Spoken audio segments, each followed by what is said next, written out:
IDFM 98 de la Bande FM, IDFM Radio Anguin, la radio du bien-être, la radio où on se sent bien, on va bien se sentir ce soir avec Dominique Charme, Charme avec un S, elle a beaucoup de charme.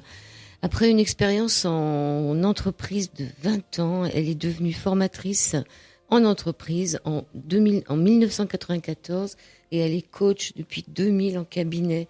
Elle va nous parler d'un livre qui est publié aux éditions Arédius qui s'appelle « Et maintenant, ça suffit ». C'est un guide de survie en milieu hostile. Bonsoir Dominique Charles. Charles ou Charlès ? Charme. Charme, oui, charme ou charmesse, non charme. Charme, comme les arbres. Voilà, avec un S à la fin. Alors je viens de dire que vous étiez coach. Vous avez rencontré en 2001 un livre d'une certaine Marie-France Irigoyen. Ouais. Oui, enfin j'étais déjà très intéressée par le développement personnel des personnes et ce livre a été un détonateur pour beaucoup de gens parce que ça a mis un mot et une définition sur un phénomène qui existait et qui a dû exister depuis la préhistoire, mais qui n'était pas encore identifié dans le cadre des entreprises et le cadre de la vie privée. Alors ça a mis un peu un pavé dans la mare. Ça, le phénomène, c'est le harcèlement. Hein. C'est le harcèlement. Donc son livre, ça devait être le harcèlement au travail. Voilà. Alors ce livre-là que vous venez de publier, Guide de survie en milieu hostile et maintenant ça suffit, c'est la réédition de vos précédents livres qui s'appelait Affirmez-vous avec l'assertivité. On va parler de cette assertivité pendant l'émission. Oui.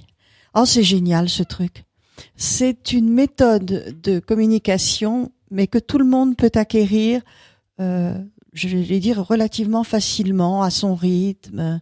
Et c'est pour ça que j'ai fait le manuel, parce que je me suis dit que, puisque ça marchait, moi j'aime bien les choses qui marchent, on allait pouvoir, grâce à un ouvrage comme ça, permettre à tout le monde de conquérir cette indépendance, cette affirmation de soi, retrouver sa confiance, arrêter de se laisser embêter par les autres, quoi. Oui, vous dites que ce guide a pour ambition de vous proposer de développer vos aptitudes personnelles à résister aux fâcheux de toutes sortes. Voilà. Et il y en a des fâcheux. Hein. Ah, il y a une longue liste et encore, celle que j'ai faite n'est pas exhaustive. Alors, vous dites qu'elle n'est pas exhaustive, alors il y a toute une liste, les manipulateurs de toutes sortes, petits et grands, ceux qui croient tout connaître, y compris ce que vous pensez, ça c'est important, ceux qui vous veulent votre bien malgré vous, on en connaît des comme ça, ceux qui vous racontent n'importe quoi, ceux qui nous prennent pour des imbéciles, ceux qui sont de mauvaise foi, il y a toute une liste de fâcheux, mais surtout moi j'ai retenu ceux qui croient tout connaître, y compris ce que nous pensons, qui nous coupent la parole avant qu'on ait terminé. Alors oui, cela on pourrait dire que c'est des enthousiastes finalement. Mais malheureusement, personne ne peut être dans la tête d'une autre personne. Donc si on veut savoir ce que la personne pense ou ressent, il faut lui demander, on n'a pas le choix. Sinon, on part forcément sur de mauvaises pistes. On part sur ce que l'on ressent soi ou ce que l'on pense savoir. Et on peut pas être dans la tête des autres. Ça, c'est un mythe qu'il faut absolument abolir et auquel il faut renoncer. Je ne sais pas ce que l'autre pense. Alors il peut penser du bien de moi, du mal de moi, j'en sais rien. Donc on part à la découverte de l'autre assez facilement. On pose des questions, on écoute bien. C'est important d'écouter ce que les gens disent. Ils nous disent beaucoup de choses et souvent on passe à côté. Et puis quand on comprend pas, il faut demander. C'est un des droits de l'assertivité. J'ai le droit de demander. Allez, on revient sur l'assertivité. C'est un certain Palo Alto. Alors non, c'est pas quelqu'un Palo Alto. C'est une école de psychologie, de sociologie. C'est une école extraordinaire parce que les Américains ont décidé de faire quelque chose de pluridisciplinaire. Donc dans ce groupe, il y a des matheux, il y a des gens qui font des statistiques. Il y a des comportementalistes, il y a des neuroscientifiques, et donc c'est une approche assez différente selon qu'on est matheux et selon qu'on est philosophe. Alors on les confronte, ils travaillent ensemble, Et ça donne des résultats étonnants. Et ça fait depuis 60, 70 ans que ces gens-là nous proposent des méthodes. Alors ils ont fait l'analyse transactionnelle, la PNL, l'énéagramme. Alors tout ça, c'est des méthodes de communication, c'est des méthodes qui permettent un petit peu de rentrer dans la connaissance de l'autre. Et ma foi, j'aime cette approche. Et parmi toutes ces approches, moi j'ai choisi de me pencher particulièrement sur l'assertivité pour des raisons personnelles. Alors, définition de l'assertivité. Oh là là. L'assertivité, c'est une communication par la coopération avec l'autre et par beaucoup de négociations. En fait, un assertif est un casse-pied, si je puis me permettre, parce que il cherche à savoir, il cherche à dire clairement, il cherche à comprendre clairement, à se faire comprendre et à comprendre les autres. Et puis après, il dit, voilà, d'après ce que je comprends, voilà ce qui se passe. Donc c'est assez pragmatique. En assertivité, on dit que c'est la 4e attitude. Il y a les gens de Palo Alto ont défini 4 attitudes très simples. Il y a la fuite, la fuite ou le retrait sur soi. Il y a l'agressivité ou l'attaque, et on en connaît quelques-uns qui sont, dès qu'on les approche, ils mordent. Et puis il y a les manipulateurs, qui sont une grande catégorie. Et puis il y a les assertifs. Alors l'assertif s'interdit la fuite, la violence et la manipulation. Alors nous avons des stratégies en tant qu'assertifs. C'est-à-dire que dans une stratégie par rapport à une vilaine manipulation, la stratégie c'est pour le bien des deux. À partir du moment où il y en a un qui perd, c'est de la manipulation. Oui, c'est pas de l'asservissement, hein. Ah non. Ça commence pareil. Au contraire. Vous dites que c'est l'assertivité, c'est l'affirmation de soi et la coopération. Oui. On n'a plus peur des autres. On se dit voilà un partenaire de communication. Qu'est-ce qu'on peut faire ensemble? Qu'est-ce qui marche ou qui marche pas, et qu'est-ce qu'on peut faire pour que ça aille mieux. Et puis des fois ça marche pas du tout parce qu'on a en face de nous quelqu'un qui ne souhaite pas que ça marche. Là, on atteint la limite. Alors, on a parlé du harcèlement à la sphère dans la sphère professionnelle, mais dans la vie privée, nous fait connaître aussi des MPN, des manipulateurs pervers, narcissiques, et les dégâts pour les personnes et les familles sont aussi terribles que ceux générés dans l'entreprise, peut-être même pire. Oh, c'est pas mal ça, parce qu'il y a moins de pouvoir dans le sens où il y a une hiérarchie, où il y a la possibilité de nuire au bureau. Alors, et dans la famille, c'est comme on joue sur des terrains très affectifs, on a des leviers qui sont extrêmement puissants et qui peuvent faire très mal et emmener très loin. On voit ça au moment des divorces, au moment de périodes de la vie, ou bien simplement parce que quelqu'un ne peut plus souffrir l'autre et donc il décide de lui faire mal, tout simplement. Et faire mal, c'est taper là où ça va être le plus désagréable. Et alors il y a des harcèlements qui sont d'une grande subtilité et qui peuvent durer des années et des années avant qu'une personne en prenne conscience. Et il n'y a pas forcément de violence physique. C'est complètement moral. Et la personne ne sait pas ce qui se passe, ne comprend pas ce qui se passe. Dit c'est, alors je sais pas, au hasard, ma sœur, mon frère. Il peut pas être méchant. C'est mon frère. Donc forcément, il y a autre chose. Et les personnes ont du mal à voir dans cet être aimé un danger, de la malveillance et un pouvoir très négatif.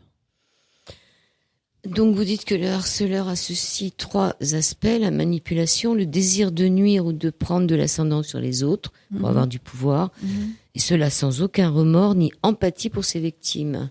Oui, là on parle du harcèlement, du pire, ouais. C'est-à-dire le harceleur, j'allais dire de course, celui qui a tous les vices.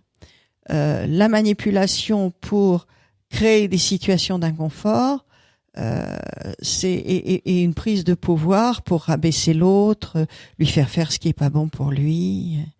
Et alors, pour les manipulateurs pervers, donc qui aiment nuire, si en plus ils sont narcissiques, ils n'ont aucune empathie pour le mal qu'ils font et le fait qu'on les aime pas, on leur en veut, etc. Et c'est pas leur problème. Leur problème, c'est de jouer comme un chat joue avec une souris, quoi. Simplement, être la souris, c'est très désagréable. Alors, comment les identifier finalement? Ah, il y a trois moyens qui forcément s'expriment à ce moment-là.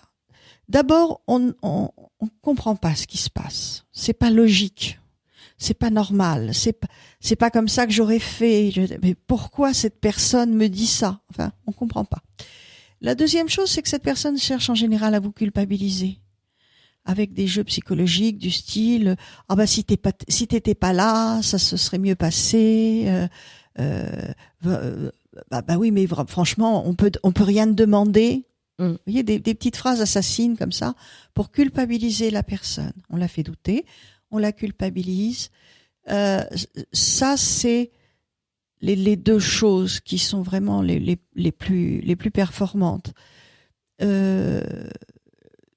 C'est assez remarquable de voir quand on est en public, par exemple dans une réunion de famille ou une réunion d'équipe dans une entreprise, de voir ce qui se passe entre les gens. Et on en voit qui manifestement mettent l'autre sur le grill, qui se laisse faire. Et c'est là où moi je dis, attendez, maintenant ça suffit, quoi. Prenez conscience qu'on est en train de vous mettre sur le grill. Ah mais non, les gens sont pas comme ça, me répond-on quelquefois. Très bien. Alors, prenons un autre exemple et on s'aperçoit que ces personnes font la même chose avec d'autres personnes. Jamais des personnes plus importantes, mais des personnes sur qui elles peuvent avoir du pouvoir. Oui, alors vous expliquez beaucoup de détails dans votre livre. Il y a aussi le fait que quelquefois, on vous parle de harcèlement, mais le terme est souvent inadapté. L'histoire du chouchou dans votre livre, hein, ou alors le bouc émissaire. Oui. Donc vous posez des questions pour savoir si la personne qui se sent harcelée, elle l'est vraiment. Oui. Le chouchou. Le chouchou, c'est un bon exemple parce que là, la personne exposée à ce jeu psychologique a compris assez vite qu'il y avait un truc qui n'allait pas. Le jeu du chouchou, c'est on choisit dans l'équipe. Alors ça peut être un collègue, ça peut être un subordonné. On choisit quelqu'un que l'on met en valeur, que l'on met trop en valeur. C'est un peu excessif. Donc ça crée chez les autres joueurs ou observateurs un sentiment de c'est pas juste, c'est toujours pour la même personne que les bons trucs arrivent, que les compliments sont toujours pour cette personne, on n'écoute que cette personne, etc. Donc cette personne, elle est beaucoup moins populaire auprès de ses petits camarades. Et lorsque le chouchou est bien dans son rôle de chouchou, très content d'être le plus beau, le plus gentil, le plus mis en valeur, etc., le manipulateur change de chouchou. Et là, les autres tombent à raccourci sur l'ancien chouchou, qui n'est plus protégé, et voient arriver un nouveau chouchou. Et on a beau dire au nouveau chouchou, attention, c'est un jeu, cette personne va te lâcher à un moment, tu seras plus la vedette. Attention, la personne est tellement contente d'être mise en valeur, valorisée. Pas forcément, parce que ça avait l'air désagréable pour la femme qui est venue vous consulter. Oui, c'est une maline celle-là. Elle s'est dit, là c'est trop. Là j'ai 3 compliments par matinée, c'est trop. Donc ça cache quelque chose. Alors je dis oui, ça cache le jeu du chouchou. Alors après, une fois qu'on a identifié un jeu comme ça, il y en a plein. La question c'est qu'est-ce qu'on fait? Eh bien, on va dire à la personne qui joue, je ne veux plus jouer avec vous. Votre jeu, j'en veux pas. Alors là, il faut apprendre à dire non. Alors il y a des gens qui disent l'assertivité, c'est le pouvoir de dire non. Oui, c'est vrai, mais ce n'est qu'un des aspects de l'assertivité. Sinon, les assertifs, ils passeraient leur temps à dire non, ce serait fini, et ils seraient exécrables. Non, on peut dire non quand on doit dire non. Et puis après, on peut dire oui quand c'est nécessaire. Le cas du chouchou, c'est là, il faut vraiment aller dire à la personne qui veut entrer dans ce jeu, stop. Arrêtez. Je vous remercie, c'est tellement gentil de reconnaître mes atouts professionnels, je vous en suis très reconnaissante. Ou la tenue que je porte ce matin, ou voilà, mon maquillage, ou ma coiffure. Tout ce que l'autre a mis en valeur. Ouais. Et dire, mais vous voyez, ça me gêne vis-à-vis des autres, donc je vous demande d'arrêter. Et quand la personne recommence, dire, non, vous savez, on en a parlé, je préfère que vous ne fassiez pas comme ça. Voilà, et il faut tenir bon. Et le bouc émissaire, alors, comment il fait, lui? Parce que le bouc émissaire, c'est pas qu'une personne qui est contre lui. Non. Le bouc émissaire, c'est beaucoup plus difficile. Le bouc émissaire, à un moment, il a plus d'amis. À un moment, il a plus d'appui à l'intérieur du groupe où se joue ce jeu psychologique. Que faire? Il faut aller chercher de l'aide ailleurs. Il faut aller chercher de l'aide ailleurs. Et il faut, j'allais dire, presque monter un dossier, quoi, en disant, voilà, je suis maintenant le bouc émissaire, et aller voir le DRH quand c'est en entreprise. Quand c'est familial, il faut quitter la famille. Voilà, il faut rompre. Ouais, et c'est un droit. Évident, ouais. Alors, la partie géniale de l'assertivité, je trouve, c'est qu'elle est faite de 19 droits à exercer ou pas en fonction de la situation, mais qu'on peut prendre ou laisser. Mais ces 19 droits permettent de se donner des autorisations. Et lorsque on s'autorise à dire non, on s'autorise à demander de l'aide, on s'autorise à comment dirais-je, quel autre droit je pourrais prendre pour le bouc émissaire? En fait, là, c'est principalement dire non et aller trouver des soutiens ailleurs. Ou partir. Et on a le droit de rompre. C'est ça qui est bien. On a le droit de rompre. Alors, on a le droit de rompre avec les gens qui nous sont nuisibles. Ou qui le deviennent. Alors, des gens peuvent changer, on ne sait pas pourquoi. Un jour, c'était des bons amis et ils deviennent des mauvais amis, quoi, des pestes ou des. Et à ce moment-là, il faut dire, je ne veux pas jouer. Il n'y a pas que des manipulateurs. Il y a aussi, par exemple, les gens agressifs qui hurlent, qui tempêtent, qui injurient, qui tapent sur la table, qui partent en claquant la porte. Bon, ces gens-là sont odieux. Mais on va pas subir quand même. On a le droit de leur demander d'arrêter. Et on leur dit, alors, il y a une stratégie ternaire que moi j'utilise plusieurs fois par semaine. En situation de conflit, en situation, bon, oh Dieu merci, on n'en a pas trop, mais c'est je dis, voilà ce que vous avez dit ou ce que vous avez fait. Et en deuxième, je dis ce que je ressens. Alors on nous dit, parlez pas de vos sentiments, ça n'intéresse personne. Etc. Si, ça va attirer l'attention de la personne, retenir son attention, ça va lui faire remarquer ce qu'elle nous fait vraiment. Ce qu'elle ne sait pas, on l'a vu tout à l'heure. Donc, voilà ce que vous avez dit ou fait. 2, voilà ce que je ressens. Ça peut être, vous me mettez en rogne, j'ai envie de vous en coller une, ou j'ai peur, vous me faites peur, ou que sais-je, avec un agressif. Et là, en 3, on dit, s'il vous plaît, arrêtez. C'est la CNV, la communication non violente.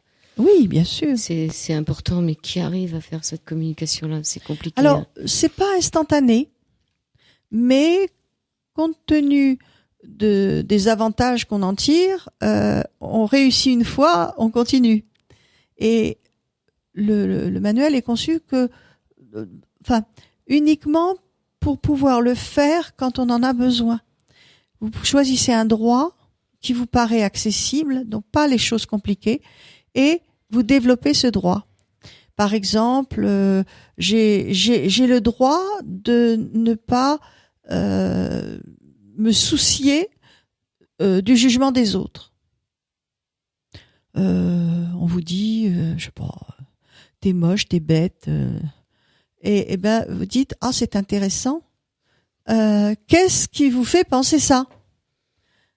Parce que la personne, ne vous connaissant pas, vous voit comme ça. Mais qu'est-ce qui justifie ça? Et là, les gens sont bien embêtés quand même. Enfin, t'es bête. Ben oui, bon, d'accord, mais pourquoi? Et là, on peut commencer à dialoguer. On va revenir sur tous ces sujets en deuxième partie d'émission. La radio du bien-être, la radio on se sent bien, Radio Anguin, 98 de la bande FM. On est dans un guide de survie en milieu hostile, avec tous ces gens qui nous embêtent, à qui on n'ose pas leur dire « et maintenant, ça suffit ». Et donc, vous écrivez à la page 21, trouvez les MPN, les manipulateurs pervers et narcissiques. Le MPN a une attitude qui surprend par certains de ses aspects, qui sont répétitifs. C'est cette répétition qui doit nous alerter. C'est souvent un dissimulateur, c'est un caméléon, et c'est une personne susceptible, et c'est quelqu'un qui doit peser sur la vie des autres. Donc, si vous trouvez ces 4 vérités, dissimulateur. Oui, dissimulateur. C'est souvent des personnes qui ne sont pas les mêmes selon leur interlocuteur. C'est-à-dire quelqu'un qui agit en petit chef totalitaire avec ses subordonnés, mais qui va s'écraser complètement devant la hiérarchie. C'est quelqu'un qui sera très lisse, très calme, très professionnel avec la hiérarchie, et aura des pratiques un peu douteuses à l'étage en dessous. Donc c'est des gens qui dissimulent. C'est des personnes qui arrivent à nous faire croire qu'elles sont bonnes et généreuses alors que c'est des rapias. C'est des personnes, je dis souvent Janus, avec deux faces, deux visages. Caméléon. C'est des personnes qui changent. Ouais. Ils s'adaptent. Alors, ils s'adaptent pour l'extérieur. Par exemple, un époux sera absolument génial par rapport à tous ses amis vis-à-vis de sa femme. Puis on s'apercevra un jour peut-être qu'il la bat ou qu'il la pousse au suicide. Ça peut être quelqu'un qui passe pour un bon père de famille et qui en fait est une terreur. C'est une personne susceptible. Oui, parce que porteuse de masque. Alors, porteuse de masque, ça veut dire qu'il n'est pas lui-même. Il est toujours le personnage qu'il pense qu'on attend qu'il soit. Irréprochable. Alors, irréprochable, bien sûr. Imaginez pour quelqu'un qui vit avec un personnage comme ça, aller dire à ses amis et tout, mais c'est un beau salaud, ou ma femme est épouvantable, etc. Et les gens lui disent, mais non, mais tu te fais des idées, mais non, mais pas du tout. C'est parce que cette personne est fatiguée, mais elle est pas comme ça. Bon. Non, c'est pas en effet le visage qu'elle montre. Alors, susceptible, oui, parce qu'à la recherche d'une image de perfection et que dès qu'il y a une anicroche, ça tombe, le masque tombe et il est très, très inconfortable. C'est quelqu'un qui doit peser sur la vie des autres. Il sait ce qui est bon pour vous. Il aime à contrôler et veut le pouvoir d'agir sur son environnement. C'est quelqu'un qui va vous dire ce que vous avez à faire. Oui, ce qui est bon pour vous. Ce serait mieux si vous changez de travail. Ce serait mieux si vous voyez pas cette personne. Ce serait mieux si vous achetiez du bleu plutôt que du rouge. Il va intervenir sur la vie des autres avec la première approche est toujours sympathique, sinon on marcherait pas. Moi, j'illustre souvent le manipulateur. Il y a un loup caché dans une peau de mouton. On dit oh comme il est gentil ce mouton. Comme il est souriant. Voilà. Et puis derrière on a le loup qui guette. C'est des personnes doubles et c'est souvent des habitudes prises. Il y a des manipulateurs qui ne sont ni pervers ni narcissiques et qui ont été simplement élevés d'une façon qui fait qu'ils préfèrent manipuler plutôt que demander quelque chose. Ils sont capables de vous demander, au lieu de vous demander l'heure, de vous dire que vous avez une jolie montre. Mais oui, j'ai pas une montre extraordinaire. Ah si, fais voir. Ah, il est 5 heures. Alors, pourquoi cette personne n'a pas demandé l'heure, tout simplement? Oui, aussi dans notre vie privée, il cherche à nous isoler des autres aussi, c'est-à-dire de prendre le pouvoir en Oui, parce que faisant de la place. plusieurs regards risquent de découvrir des failles et des changements et des variations. Alors que si on est complètement isolé, les femmes ou les hommes d'ailleurs, parce qu'on oublie souvent de parler des hommes sous emprise, mais les femmes et les hommes sous emprise, ils commencent toujours par dire bah oui, avant je travaillais, avant j'allais dans une association, avant je m'occupais de ci et de ça, et puis mon mari ou ma femme a eu besoin de moi, donc j'ai quitté mes amis, j'ai quitté ma famille, on est allé habiter à Pétaouchnok et c'est là que les gens comprennent que on a voulu les isoler. Mais ça s'est fait naturellement, gentiment. Voilà. Alors voilà 4 sentiments que vous allez ressentir confusément et qui doivent vous alerter. La culpabilité, le doute, l'inconfort et l'incompréhension. Vous en avez même parlé tout à l'heure. Vous avez parlé de cette incompréhension. On peut peut-être parler de la culpabilité, du doute et de l'inconfort. Bon, l'inconfort, c'est simplement, on comprend pas. On se dit, mais en face, normalement, moi, j'aurais pas compris ça. Ou moi, j'aurais pas fait ça. Le doute, c'est est-ce que je l'ai fait ou est-ce que je l'ai pas fait? Est-ce que j'ai envoyé un mail ou est-ce que je l'ai pas envoyé? Bah si, je l'ai envoyé ce mail. Pourquoi on me dit qu'il a pas été reçu? Mais bien sûr que j'ai téléphoné. Ah bah non, alors si bah pourtant je croyais bien l'avoir fait. Vous voyez, c'est tout d'un coup on est très déstabilisé à tous les niveaux. Tel jour tu étais en vert. Non, moi je porte jamais de vert. Si, tu étais en vert. Bien sûr, moi je m'en souviens. Et la culpabilité. La culpabilité, ben, on vous fait porter des trucs qui sont pas à vous, du style naturellement parce que c'est toi, on a raté le train. À cause de toi, je n'ose plus inviter des amis à la maison tellement tu fais mal la cuisine. Tu te rends pas compte, mais t'es un vrai boulet pour moi. Ça, c'est vous culpabiliser. Alors, il y a des choses plus subtiles qui sont dites. Mais vous voyez, c'est l'idée de oh mon Dieu, j'ai pas fait ce qu'il fallait, je suis un moins que rien, je suis nul. Alors, quand on en arrive à dire je suis nul, là, il faut aller consulter. Alors on est bien, on va arrêter tout ce qui est pas bien. Hein. Oui, merci. Et maintenant on va passer sur les solutions. Le port du masque est déconseillé. Complètement. Alors le port du masque. Le port du masque, c'est-à-dire essayer de paraître ce qu'on n'est pas. D'abord c'est fatigant. De devenir ce que l'autre voudrait qu'on soit. Alors ça c'est pas possible. Non. Parce que plaire à quelqu'un, c'est essayer de ressembler à l'image rêvée qu'il a de nous. Mission impossible. Donc, il faut absolument être soi-même. Et c'est la première marche de l'apprentissage de l'assertivité. C'est qui je suis. Alors, il y a un exemple que je prends souvent parce qu'il fait rire. Et que moi aussi, il me faisait rire. À une époque, je travaillais avec les Japonais. J'ai jamais été mince. J'ai toujours été blonde. Et j'ai horreur d'être dans des couleurs sombres. Donc, à chaque fois qu'il arrivait un nouveau Japonais à la chambre franco-japonaise du commerce, il me regardait, il tombait des nues et il faisait en japonais bien sûr, mais qui c'est la grosse dame blonde en couleur? Voilà. Alors, je me serais prise pour Jeanne Birkin ou un fil de fer et je me serais pensée brune, j'aurais été très vexée. Mais étant donné que je sais que je suis ronde, je sais que je suis blonde et que j'ai horreur de m'habiller dans des couleurs sombres, d'ailleurs là je suis en rouge, mais j'aurais pu être en verte, en bleu, je suis toujours en couleur. Ça ne pouvait que me faire rire. Donc quand on sait ce que l'on est, on prend les choses pour ce qu'elles sont, une description.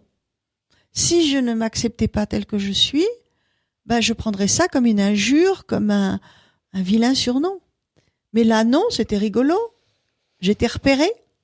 Donc d'abord il faut se connaître. Il faut se connaître parce que les gens ne nous connaissons pas, on l'a vu tout à l'heure, il va falloir leur expliquer gentiment. Vous voyez, moi je suis comme ça.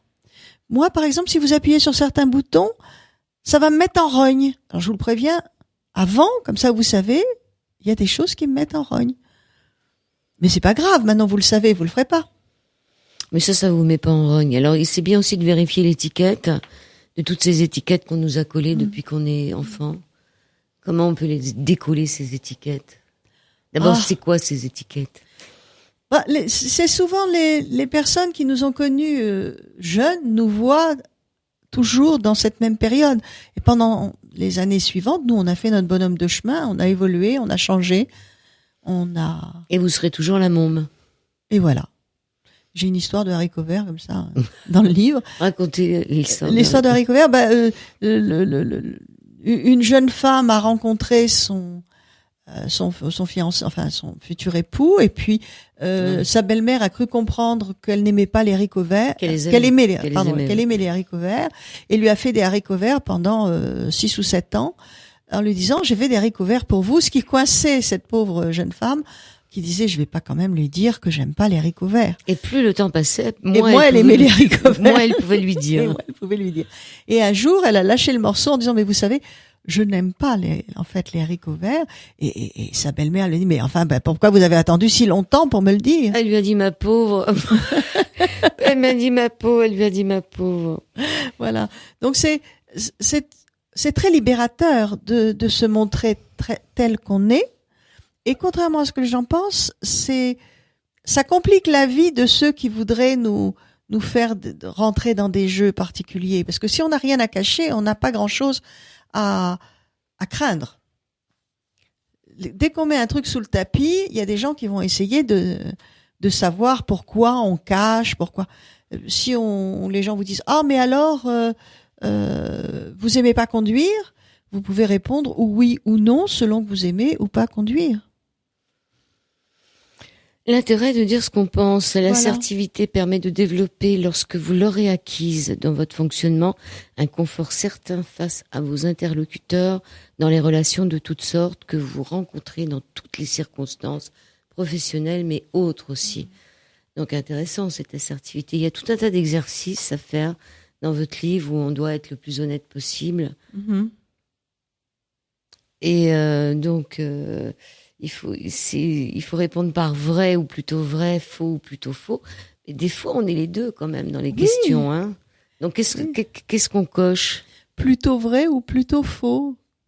On peut pas pour des questions de correction. Quand on est en face à face, on peut réajuster.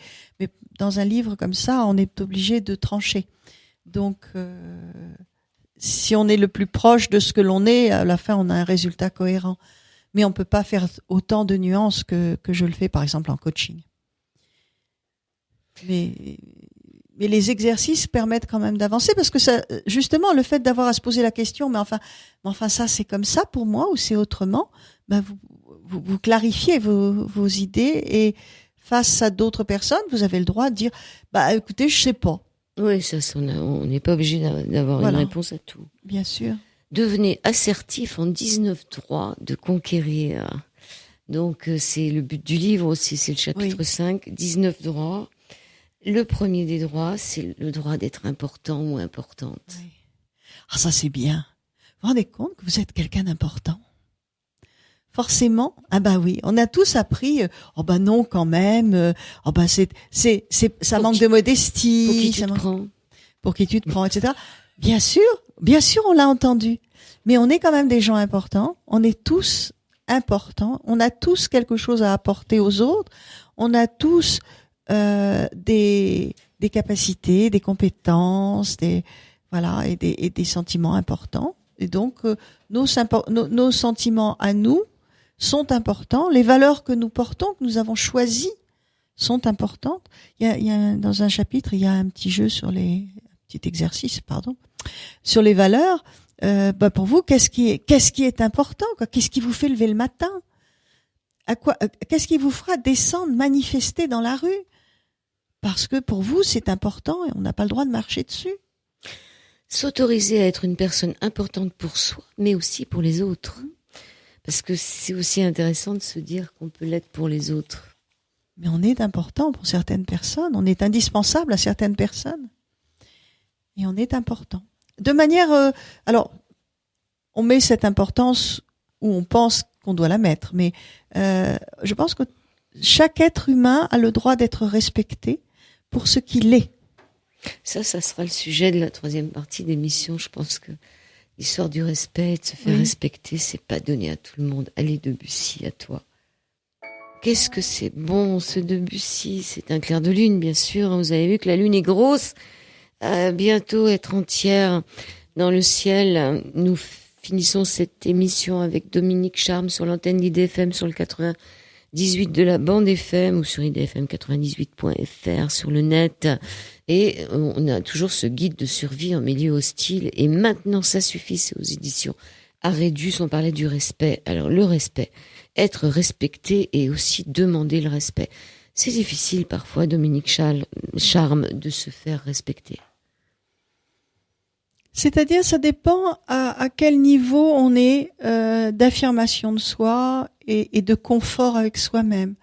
Demander le respect, c'est une chose qu'on n'ose pas parce qu'on met beaucoup de choses à l'heure actuelle derrière le mot respect et qu'on a l'impression que c'est quelque chose de difficile, alors qu'en fait, finalement, respecter les gens, c'est simplement les prendre comme ils sont et leur laisser le droit d'être ce qu'ils sont et ne pas leur marcher sur les pieds dans le métro, ne pas les bousculer, leur donner un coup de main s'ils en ont besoin,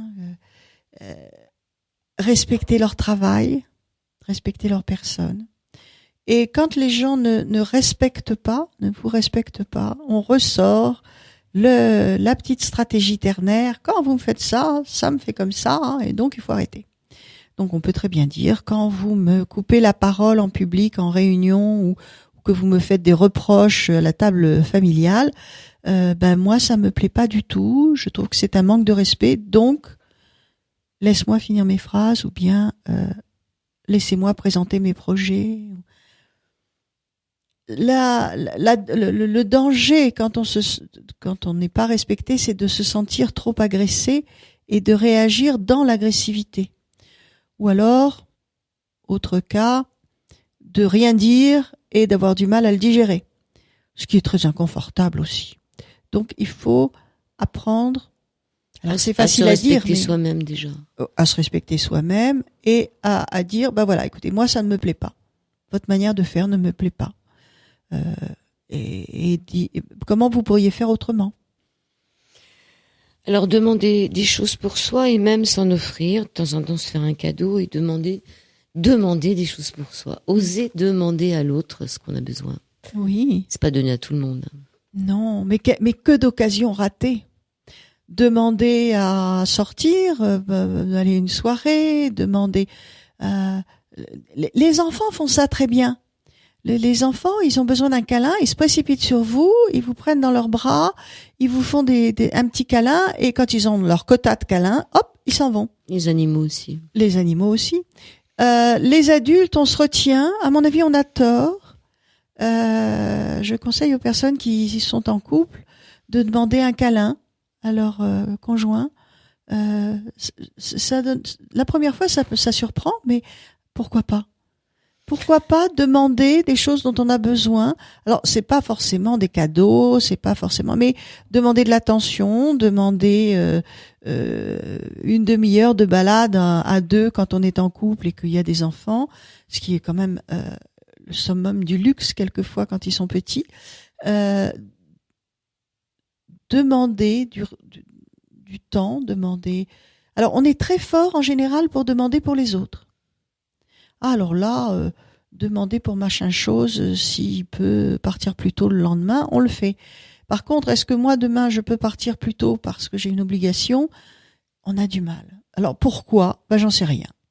Franchement, les raisons varient, mais on n'ose pas demander pour soi. Eh bien, pourtant, on est la meilleure personne pour savoir ce dont on a envie. Pourquoi s'en priver?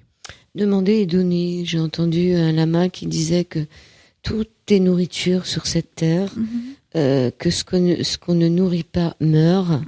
Si vous vous nourrissez pas un corps, il meurt, mais si vous nourrissez pas l'amour, il meurt. Donc aussi nourrir l'amour. Et pour nourrir l'amour, c'est bien de demander. Demander, absolument. Il y a un passage aussi où on dit on a le droit de dire ses sentiments. Encore faut-il les reconnaître. Donc le premier travail, c'est de reconnaître ce que l'on ressent, ce que l'on sent, et donc retravailler avec les sensations, les ressentis, pour pouvoir après dire, ben voilà, ça me fait plaisir, je suis ravie que vous me disiez ça, ou bien ça me va pas. Voilà. Donc c'est une vraie reconquête à la fois de soi et du monde qui nous entoure. On en a parlé un peu tout à l'heure, vous en avez parlé tout à l'heure, de droit de ne pas plaire, ou le droit de ne pas se soucier du jugement des autres. Ça, c'est important. Ne pas prendre les autres en charge, c'est difficile. Ouais. Ah, ça, c'est un droit difficile. Ne pas prendre en charge, pourquoi ? Parce que on n'est pas toujours la personne adéquate. On n'est pas la personne qui peut le faire. C'est au-dessus de nos forces. On en a marre. Prendre quelqu'un en charge, c'est beaucoup s'engager, mais c'est quelquefois aussi lui interdire de se prendre en charge lui-même. Donc, il faut quelquefois lâcher les gens pour qu'ils aillent au fond et qu'ils donnent un coup de pied au fond pour remonter par eux-mêmes. Tant qu'on leur tient la tête hors de l'eau, ils apprennent rien. C'est difficile donc d'accepter de le faire. Maintenant, il y a aussi une deuxième raison, c'est pour ne pas rentrer dans un jeu épouvantable qui s'appelle le triangle de Karpman, qui est une figure de jeu psychologique extrêmement répandue. Karpman a eu le génie de la théoriser. Ça se passe à 3. Vous avez quelqu'un qui est victime. Alors c'est des victimes spécialisées, entraînées, qui ont besoin d'être victimes, qui trouvent, parce qu'ils ont besoin de victimes, ils trouvent des persécuteurs. Et vous avez un troisième individu qui arrive et qui dit « Oh là là, mais moi je vais m'en occuper parce que vraiment ça va pas tous les deux, il faut faire quelque chose » et qui est le sauveteur. Donc alors, 2 victimes, un sauveteur. Non, une victime, un persécuteur et un sauveteur. D'accord. Et en général, quand on arrive dans des situations où on a envie de prendre en charge quelqu'un, on est en position de sauvetage. Le problème, c'est que le sauveteur, s'il s'adresse à la victime en disant « Oh là là là là, c'est épouvantable ce qui t'arrive », il confirme la personne dans son rôle de victime. Alors, il l'aide pas finalement. Est-ce qu'il va la prendre en charge? Peut-être. Mais en général, la victime, elle a 2 options. Elle dit « Oh oui, oh oui, oh oui, je continue à être victime, c'est affreux ce qui m'arrive. » Ou bien elle lui dit « Mais de quoi tu t'occupes? Je t'ai rien demandé. » Oui. Et à ce moment-là, on devient persécuté par la victime. On est donc de sauveteur, on passe à victime. Et si on s'adresse au persécuteur en disant « Dis donc, t'as vu, c'est pas sympa ce que tu fais à la victime. » Le persécuteur dira 2 choses. Soit « Mais c'est pas de ma faute, c'est elle qui me cherche. » Ou il agira encore en persécuteur, du style « Mais de quoi je me mêle? Je t'ai pas demandé de venir t'occuper de moi. » Alors on voit ça, par exemple, les policiers aiment pas du tout aller sur les scènes de ménage. J'en ai même un jour qui m'a dit « Je préfère aller sur un braquage avec des fusils, etc. que d'aller à une scène de ménage. » Oui, parce que c'est le troisième, il est le sauveteur. Et tout le monde lui tombe dessus. Mmh. Alors, qu'est-ce que vous a appris l'armée du salut, justement, sur le fait de venir en aide à des gens qui sont dans la rue? Que j'étais pas la bonne personne pour le faire. Il fallait laisser ça à des professionnels, à des gens qui savent accompagner ces personnes, parce qu'on peut pas les changer tout de suite de bocal. Les gens qui sont à la rue, en grande détresse, sont tellement démolis intellectuellement, ils sont tellement à côté de la vie, ils sont dans la survie. Ils sont difficiles à motiver, ils ont souvent des problèmes de santé, etc. Il faut que ce soit des professionnels qui s'en occupent.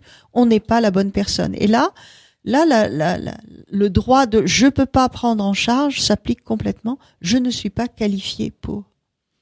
Et c'est très difficile de renoncer à aider des gens simplement parce qu'on n'est pas la bonne personne.